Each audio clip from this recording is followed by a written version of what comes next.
I am Lucas Mack, and welcome to another episode of The Golden Rule Revolution, where inspiration and purpose come from treating people like people and nothing less.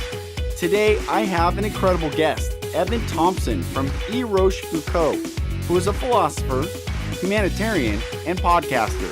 Please welcome Evan Thomsen.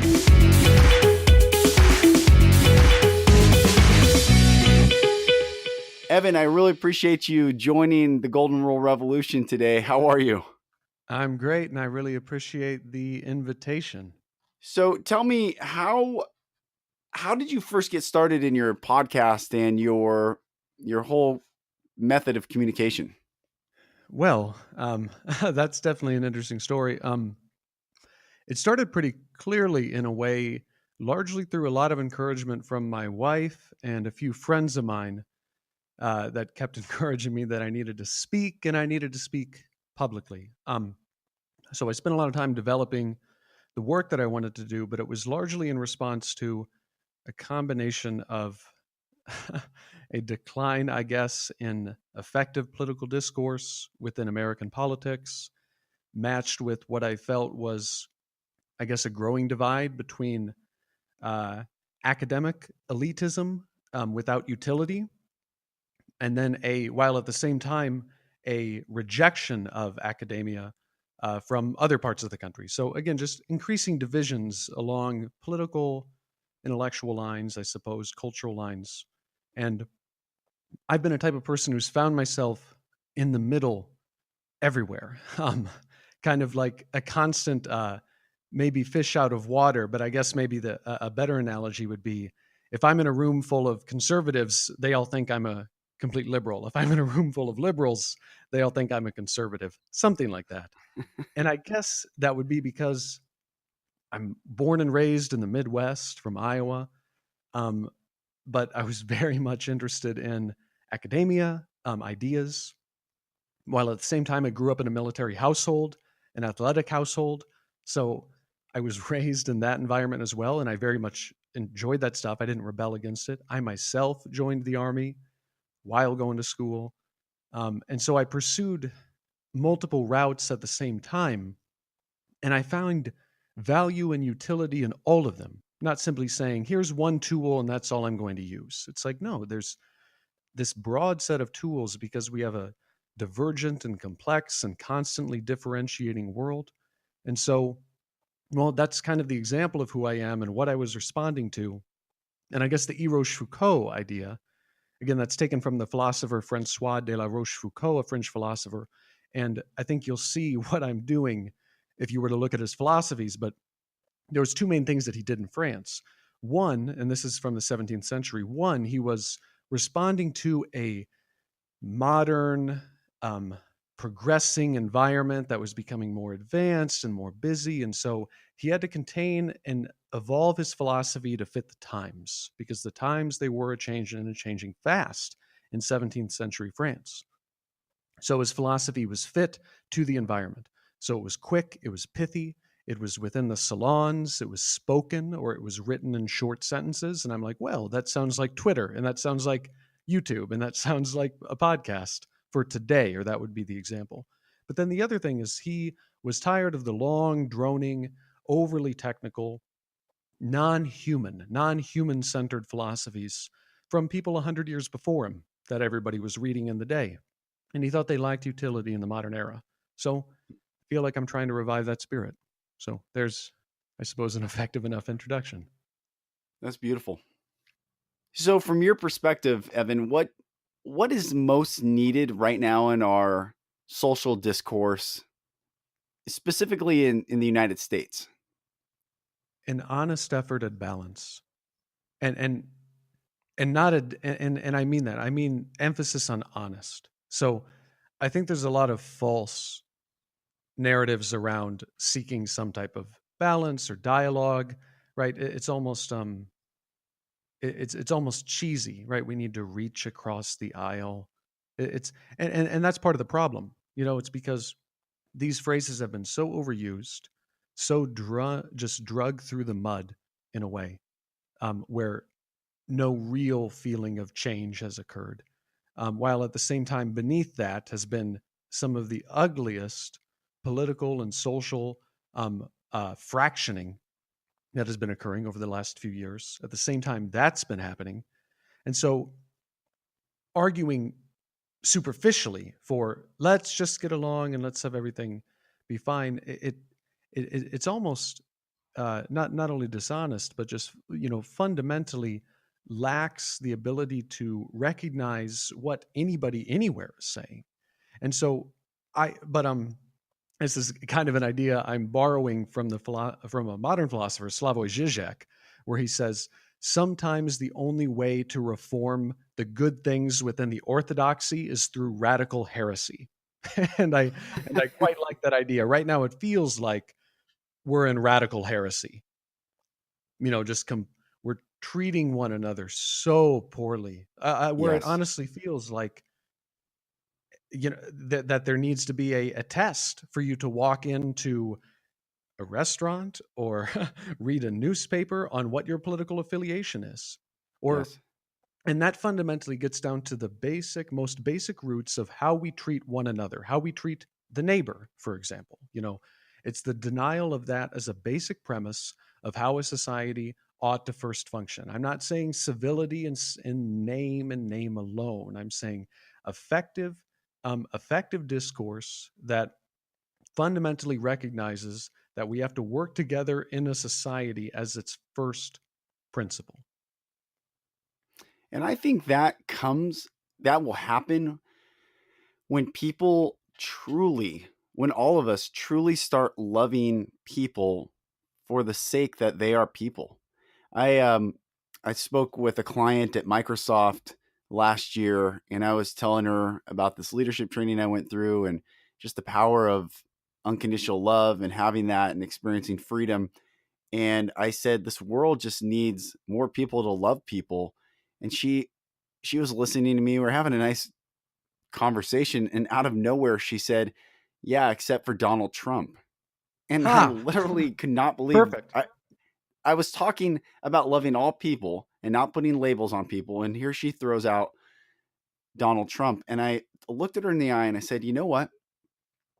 Someone just hasn't loved him enough. I don't know who is capable in her worldview of what she views him, and I don't think we view him the same, but regardless, someone just hasn't loved that man enough. He's still a man. To even speak of anything less than that is quite frankly dangerous, because who's next that we start saying is not worthy or not capable of redemption or not able to receive love? And that, I think, is one of the things you're talking about, is this heresy of just humanity. Mm. Yeah. Well, I don't know about I don't know if I would necessarily fully accept all of the things you said about the current president of the United States. However, when I think about it, I think about it from the perspective of he's not an individual necessarily. He is a representative of 68 million people. Mm. And so, um, while I'm someone who, well, this is something I say quite regularly. It's a quote from John Wayne, who is an actor who I don't like, which might make me very unpopular here very soon. But I don't like him as an actor, but he said one thing that I really do like. And he said, they asked him about President Kennedy when Kennedy was elected. And John Wayne was a known Republican. He was publicly Republican. Kennedy was elected, and they went up to John Wayne and they asked him, Mr. Wayne, what do you think about President Kennedy? What do you think about the election? And he said, well, I didn't vote for him, but I hope he does a good job. And that's what I have been preaching. I didn't vote for the current president, but I hope he does a good job. And Yes. good things can happen under people that I disagree with. Good things can happen in spite of bad things, bad character flaws within a president. There's several different modalities of leadership that are required within a nation state, particularly the United States. I know I'm definitely drifting into several other competing political ideas when we talk about our value structure for what are the qualities necessary within national level leadership. But fundamentally, I want to get to the principle of I didn't vote for him, but I hope he does a good job, because I'm not just talking about one individual or one administration. I'm talking about 68 million voters that put their faith in someone who's now sitting in the White House, and Mm. ultimately someone who's sitting in the White House who is making decisions that impact quite directly the lives of over 320 million Americans, and to a certain extent has the possibility or the potential of impacting all of humanity. And Yeah. that's relevant. And so, I mean, we can get into specifics there on policy issues, but I think generally that is an axiomatic approach that I want to take with respect to where we begin to talk about politics. One of the podcasts I've done, actually, the purpose of the podcast was for me to talk to a Trump supporter, and we had a civil political argument for an hour and a half. It went quite well. I really enjoyed it. And one thing I found within that is that, funnily enough, I'm being a little bit sarcastic here, and maybe that's not nice, but but funnily enough, I was able to have a really effective conversation with someone who I had a lot of political disagreement with, but because I started from the perspective of, you are an intelligent, serious human being who has values and who made a important decision, and I respect that, and I respect you, and I'm trying to understand you. Because I started from that premise, we were actually able to have a dialogue. And so when I see a lot of people, again, within any political spectrum talk, what I hear them saying continually is, you on the other side, which it is commonly, in my estimation, it is commonly the left within America, because that's the cultural powerhouse, right? The cultural domination within America is not the right; Yep. it's the left, Yep. right? Which is to say, finance industry, Silicon Valley, most of the people that work in DC, for example, Hollywood, that is left production. So what I hear and what I authentically see many people on the right saying, again, because right, I was in the military, I grew up in Iowa, a good percentage of my family are Trump supporters and Trump voters. Like I, I value having good relationships with them. And I think I can solve problems better by being cooperative with other people rather than Totally. simply deriding their political choices all the time. But what I hear them saying, and I've talked to so many of them, and I'm family members with many of them, and I've worked with many of them, is saying at people that are largely within my group or my political bubble, I suppose, at times, is they're saying, you don't at all understand what my problems are, what my needs are, or what my values are. So that's, I think, that's my feelings on the issue. So a lack of understanding leads to that divide. And I think one of the things that needs to happen for every human being on planet Earth, not just in the United States, but truly every human being on planet Earth, is a acknowledgement, is an acknowledgement that every person on planet Earth has the same value as every person on planet Earth. Our oldest daughter, is 6 years old, and a couple months ago, we had to teach her that when you roll your eyes at us, specifically as her parents, when she rolls her eyes at us, what she's saying is, your value as a human being completely matters not. That nothing that you say is of value to me. When people roll their eyes, it's the reducing the person in front of them to the basis of nature. It's no longer are you a valid mind, heart, soul. And this is what we taught our daughter. And I believe truly this is what's happening in society. Someone has an opinion and everyone rolls their eyes, metaphorically speaking. Everyone's like, okay, you don't matter. Let me tell you. And then it's this back and forth where at the end of the day, all we're left with is more hurt people that are continuing to hurt people instead of hurt people who are given permission to heal, and by that healing, understand that any hurt person can be healed. Therefore, all hurt people should be healed. And who don't want to solve problems together anymore, and who Mm. are now structurally and emotionally disincentivized from linking arms together and saying, let's go forward collectively to some extent into the unknown future, which is what we're Mm, supposed to be doing to a certain extent. Like we have really big problems to solve in the world. There's over 1 billion people that live in absolute destitute poverty. That matters. Like yes. there's, and I hear a lot of people proposing quite brilliant solutions there, and many of them scream them and call anyone who disagrees with them or who could possibly oppose from the beginning, or who needs more information, or who doesn't understand, or who might actually lose in some way because of this. They're unilaterally opposed to them. Hmm. And so it's like, yes, we do have different value structures at times, and that's quite messy and it's quite complicated. But It's again, also quite beautiful. yeah, It's also the beauty of humanity. yeah. Well, We all have left and right variation, hands, left and right feet. variation creates the new. Yes, Allows us to refresh. yes. I really like what you said when we talked the other day.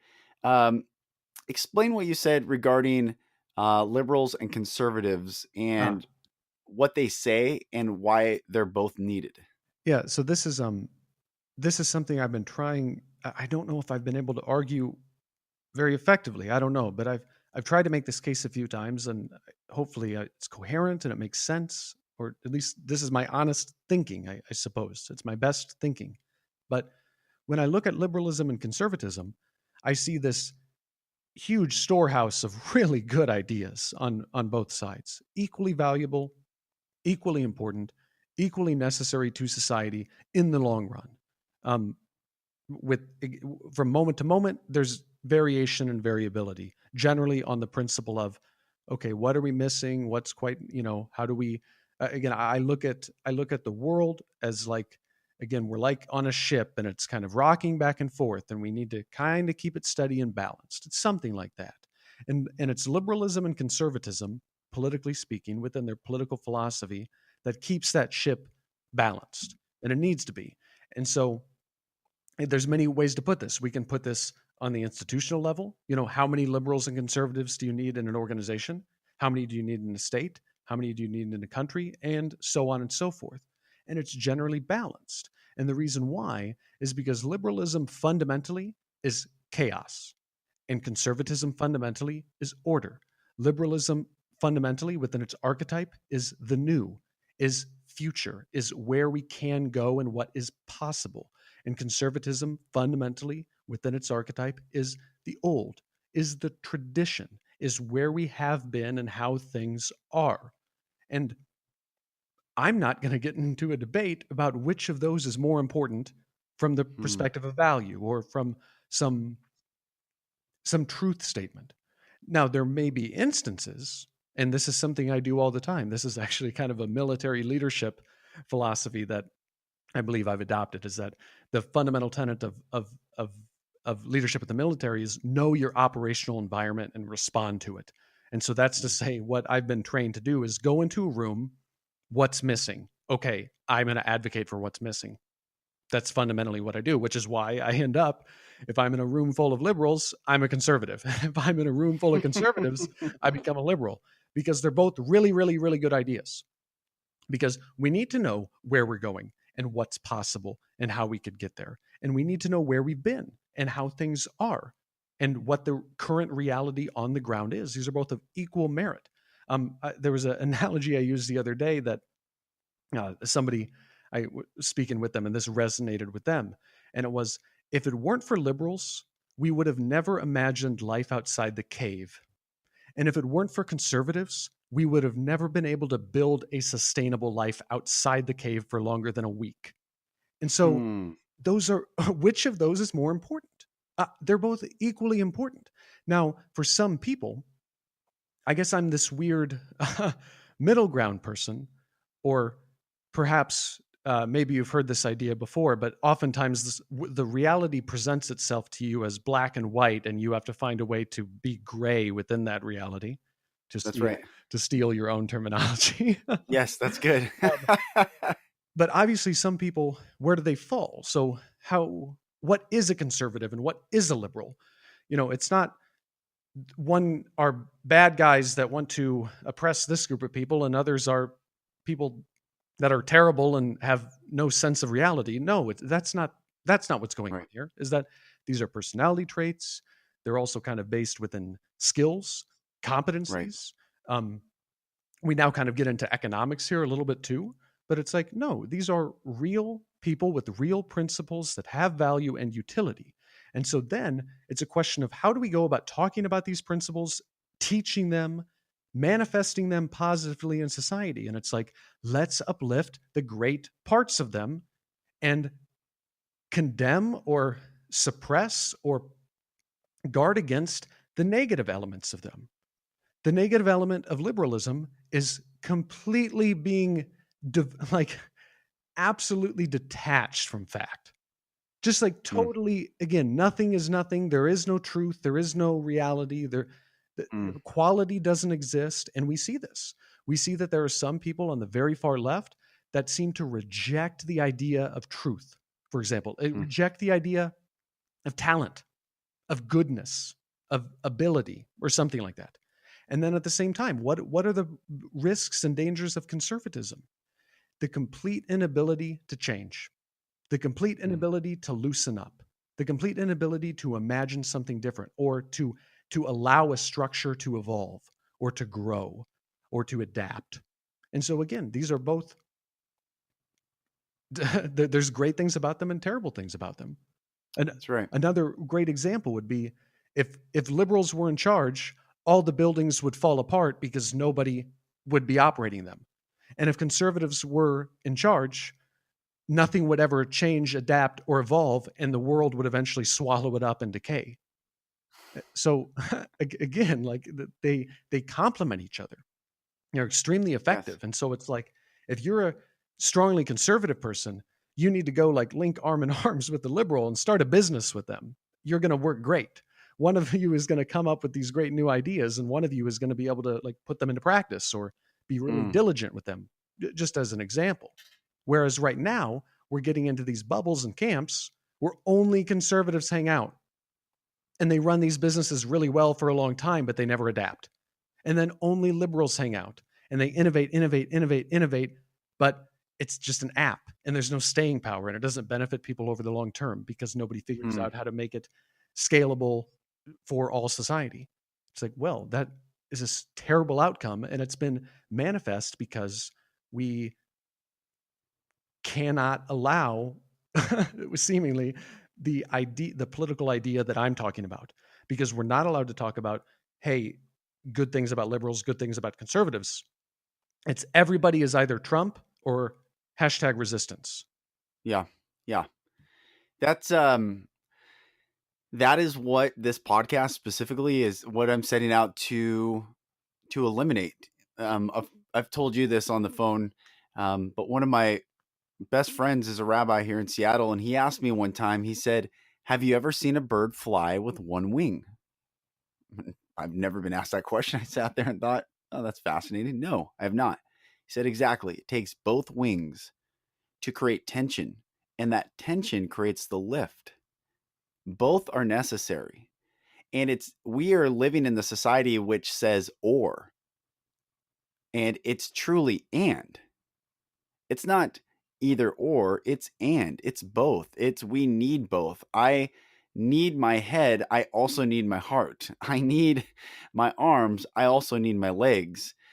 And this reducing society because we're reducing individuals as no longer valid or worthy of being part of one's worldview is truly dangerous because it simply goes to he who has the most power will then dictate who is and who is not worthy to be in that society eventually. And so, what I want to do is stop that now before it's too little too late and say, hey, everyone, let's love the fact that we are alive, that we have breath in our lungs, and let's stand for that breath in all humanity. For the moment we don't, at some point, we won't stand for our own breath. What do you think of that? Um, I would agree with it, and it actually made me think of two interesting analogies that you'd possibly accept. Either or is a question of doing. You either do this or that, but this and that is a question of being. You are this and that. And so Beautiful. the philosophical example would be quite literally verbatim. Either or is a book by the existentialist philosopher Soren Kierkegaard, and it's about, and the fundamental core of that book is saying, what I really need to understand is not what I know, but what I must do. Insofar as knowledge must precede every action. Oh man, I that was from memory. God, I got it. But that is fundamentally what the principle of existentialist philosophy from Kierkegaard is about. That, yep, I need to know things, and that's important, but eventually I must do. What do I do? It is either or. At some level, you must make a choice. And anything, this is again a fundamental principle of living and being, is that, or doing stuff in the world, is that if you're doing this, you're not doing that, period. No exception. Like you can never get around that. While at the same time, to now go back to reflect inwardly into the inward reality, you are this and that. And so now I'm going to take from Nietzsche. Nietzsche would say, our life is, or is experienced as, both Dionysus and Apollo. We are at one time both a Dionysian unfolding of reality, which is to say, the sensual, the emotional, the poetic, and an Apollonian unfolding of reality, which is to say, the analytical, the logical, the somewhat objective, kind of a subjective objective, right? And so another way to put that within, again, very basic modern terms would be, we are at one time both subject and object. We experience things subjectively and we experience them objectively. And we can never reconcile that. This is a permanent condition of life that we have to understand. And you can either avoid it, you can treat it as either or. No, I'm only objective. It's all fact. It's all science for me. And then it's like, well, okay, you're losing this entire half of your being because you're both Dionysus and Apollo, says Nietzsche. Or on the complete flip side, no, it's all subjective. It's all my truth. It's all my belief, my faith. It's like, well, okay, that's also true. You do experience things as such, but now you're completely eliminating the entire objective reality in front of you. And once again, you violated the Dionysian and Apollonian tradition as proposed by Nietzsche. And I think that that's fundamentally true. So we have to combine these two philosophies at once to make this weird quadrant where we're making choices about life that we have to be held account for. And there's regret down both paths because you have to choose one. And if you do one, you don't do the other. And we experience all of life as both Dionysus and Apollo, as both object and subject continually. And these are irreconcilable individual experiences. That is so important to understand. And I hope you listening, I know a lot of these ideas are probably the first time you've ever heard them, but what Evan just said is so important for all of us to understand.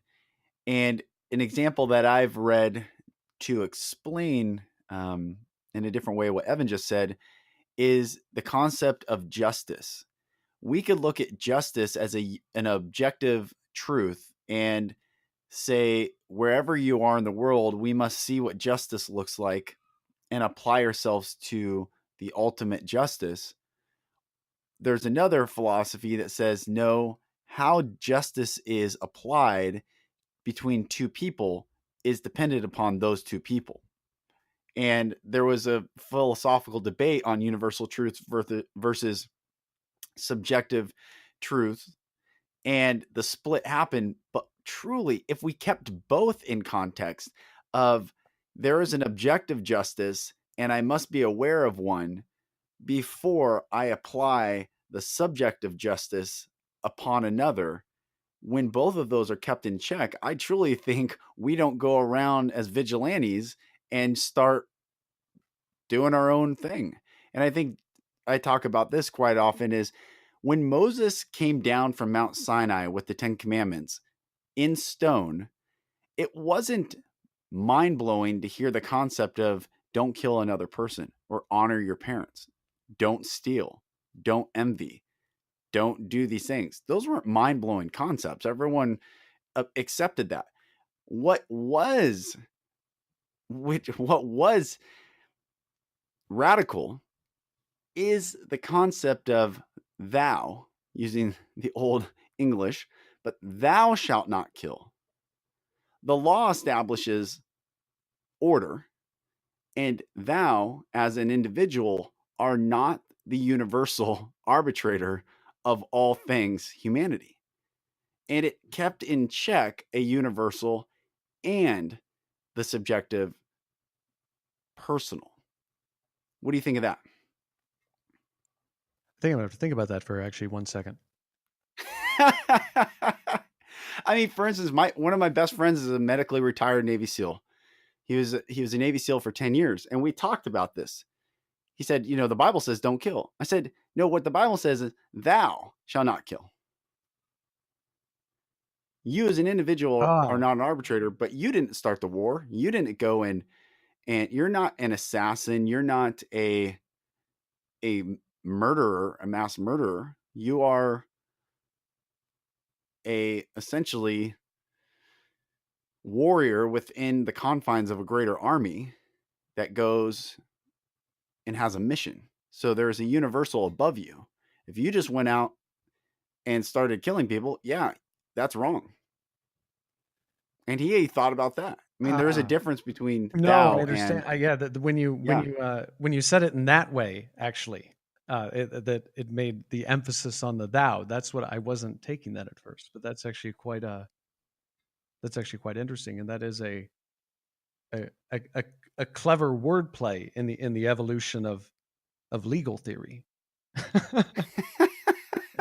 I suppose, at least a clever wordplay in the evolution of legal theory, with respect to a group of people wandering around in Sumeria, in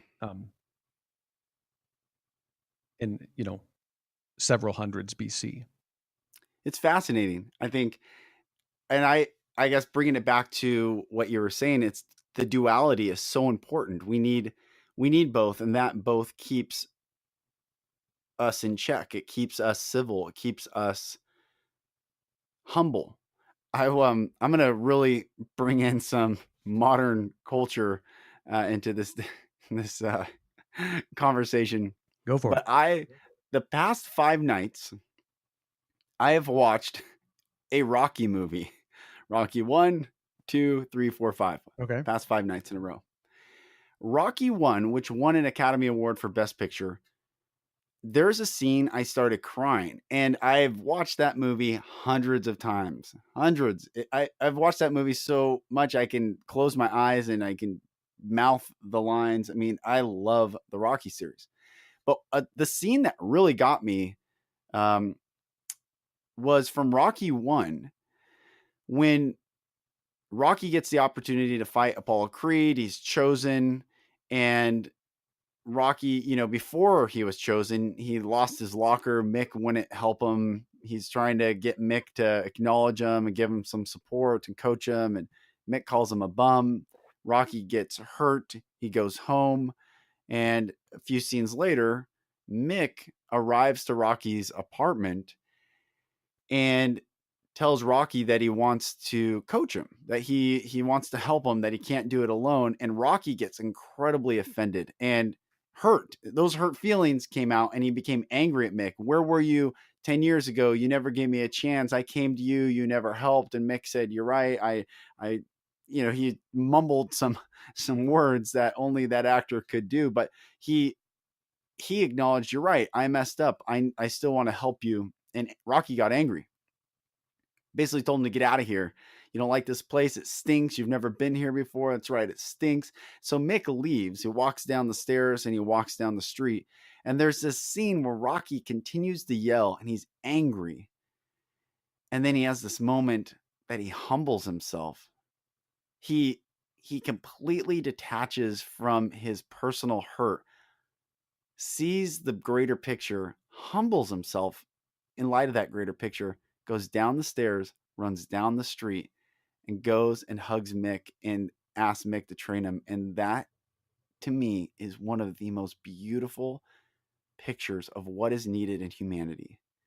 The humility in light of the greater picture leads to a beautiful relationship with another that we may not at prior moments have relatable experiences with. But if we're humble and we say, why would I ever indict another when I myself am indictable as well? And then we can be civil, and then we can discourse, and then we can dialogue, and then we can truly love. That movie completely rocked me, and for Rocky rocked me. But in all seriousness, it is, I think, what we're talking about in um, a played out scene in a movie. I accept all of that. I have one addition into what I was thinking about in terms of a corresponding secondary or related value that's happening in that scene. It's not just the humbling to the greater idea. It's the recognizing of, wait a minute, what's the actual goal here? What do I want? Do I want to be angry and right? Because we can be endlessly justified in our anger. We can ever justify. There's always, Lucas, there will always be something wrong with you to me. I know. There's something that I will be doing wrong to another part of my psychology, always. There's something that my wife will be doing that isn't perfect in my eyes permanently.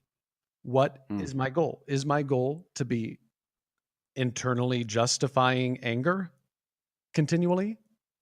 Or is it something higher, something better, a generalized vision for a more productive future where I have less suffering and there's less suffering around me and I'm more productive and competent and ethical, and by doing so things around me transform to be more competent, productive, and ethical. Something like that. Again, I might be able to come up with something better if I sat around thinking about it for a few years. But once again, Kierkegaard, it's not just about what I want to know. It's about what I must do. That's something I must do. And learning is not just thinking and reading. It's acting and being and doing and talking and listening and going outside and talking to people, and not simply sitting in your micro apartment in a metropolitan area and ordering your food on Amazon and right, and isolating yourself, and cutting yourself off from the world, but that, again, that higher goal, what was the goal there? And so we went out saying, wait a minute, no, my goal isn't to be angry and justify internal malice and my internal indignation at the audacity of someone else for making a mistake. My goal is to succeed in this mission in life. That's much nicer. Everybody won because of that. Except for maybe a handful of other boxers, actually. Yeah. to be fair. That's true. To be fair. That's true. It's so good talking with you. And I how do people find you, Evan? Where can you be found? Where can people follow you? Because I want everyone listening to understand, I think what Evan is doing is incredibly important. And please go find him at Evan. Where can people find you? Yep. So I'm on all social media, of course, but my website is erochefoucault.org. Now, unfortunately, I made the terrible decision of picking a clever name and not necessarily the most useful name right out of the gates, because if you search that, it's going to tell you, did you mean La Rochefoucauld? So hopefully someday, I guess it would be an interesting achievement for me to take the mantle of La Rochefoucauld in terms of, what Google thinks is right. But you can also find me at evanthomsen.com. And then, of course, I'm on Instagram, Twitter. iTunes is my podcast. YouTube is my podcast and videos. I have a lot of content out there. So, and hey, talk to me. Send me an email, whatever. Yeah, I encourage everyone to follow Evan and watch what he's doing, listen to what he's saying. It's really important right now that we come together as people and stand for life and stand for civility and stand for humanity. And I think this podcast, this specific episode, is a great example of that. Thank you for listening to this episode. My name is Lucas Mack, and this has been the Golden Rule Revolution, where inspiration and purpose come from treating people like people and nothing less. I ask you to download this podcast, to like it, to share it, to send it to friends, to comment. And you can find me on Instagram. You can find me on lucasmack.com, on Facebook, on Twitter. Share this content because narrative influences culture. I'm Lucas Mack, and this has been the Golden Rule Revolution, and I look forward to talking with you on the next episode.